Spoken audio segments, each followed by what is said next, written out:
So in this tutorial, we're going to make some instructions for this little mock that we built. The instruction generator in Studio or Stud.io is a pretty good instruction generator. There's a couple of different steps that we can need to do this, and that is creating steps and then adding sub assemblies to kind of simplify some of the more complex builds. Granted, there's nothing really complex about this, but we're just going to show you how to make sub assemblies.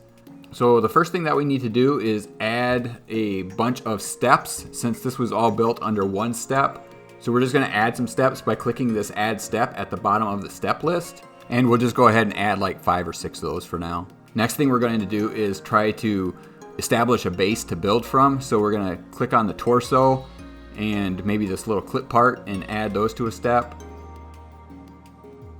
We're going to add this windscreen to step 2. And this little clip thing, we'll probably add that to step 2. Now when you're adding parts to a step, all you have to do is click on the name of the part and then drag it into the step. Okay, let's build a sub assembly. And it's kind of just going to be a grouping of 3 parts. And we click here on create sub assembly.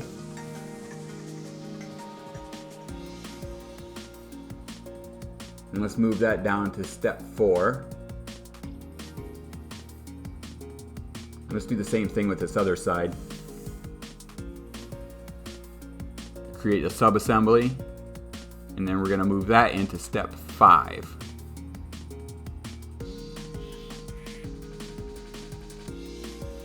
So there we have our sub-assemblies, and then when we open those up, everything will go transparent except for our little sub-assembly.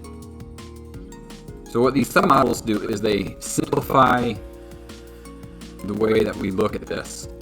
So if we go here and we open up this sub model, so we're just going to have 2 steps in our sub assembly. Step 1 is just going to be the ski and then that clip. And then step 2 will just be putting that round tile on that clip. So in order to do that, we need to add a step. So we just add a step right here and then move that into that step. And then we'll do the same thing for the other side.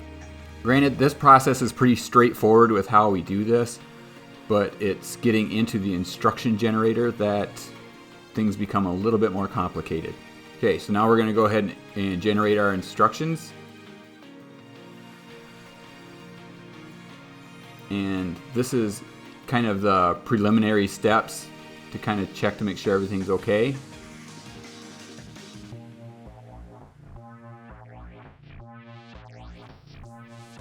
And we go into our page design, and this is pretty much what it looks like. We can move this wherever we want to move it to. We can also resize it if we want. And we'll just click through the steps, kind of check them out.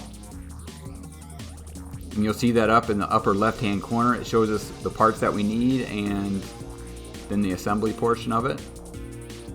See, that's our sub-assembly. Or the next step is placing that assembly onto the next, or the main build. And that one's kind of hard to see, so we're going to end up having to turn that one. So let's try to turn this model to where we can see this a little bit better. And we do that down here in the camera setup. And we're going to go ahead and adjust our y-axis, not our x, our y.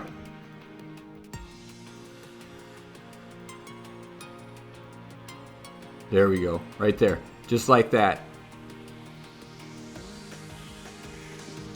Now we have a clear sight. You know that the model is turned a little bit. We'll try it one more time. We're going to go ahead and change the orientation right here with Y. We're just going to make that the same number. It'll be a lot easier. Just like that. We're going to move it into position and let's see if we can resize it. There we go. I think that looks great.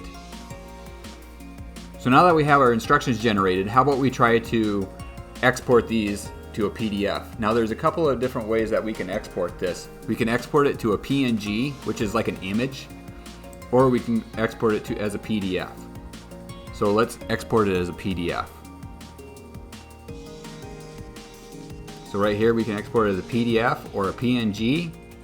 And this is going to be our location that it saves the file to. We want to export all pages.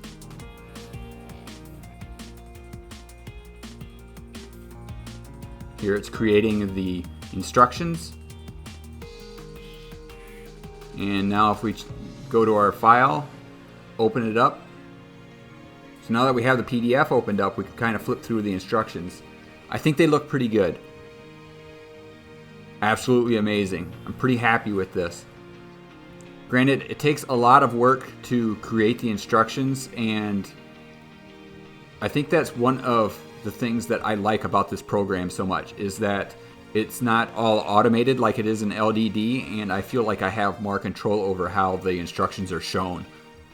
So if you like this video and you would like to see more tutorials, please subscribe, and we'll see you next week.